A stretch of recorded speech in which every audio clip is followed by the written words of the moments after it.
In this video, I'm going to show you whimsical drink recipe location in Once Human. So, what you want to do is open up your map and go to this place over here, which is called, if we click on it, Brewery Workshop. Now, the easiest way to get there is probably by traveling to Tallgrass Inn and then going up this road through this town. Just place a pin on there with right click and it'll take you there.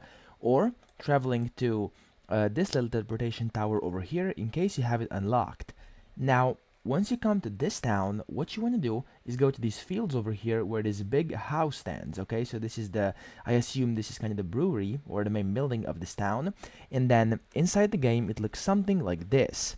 What you want to do is go to the main entrance, but beware because there's a bunch of those enemies around here, okay?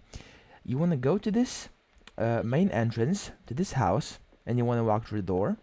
And then if you go to the very left over here, you'll be able to find this recipe here on the left. It says scanning recipe, and when you open it up, it says whimsical drink blueprints.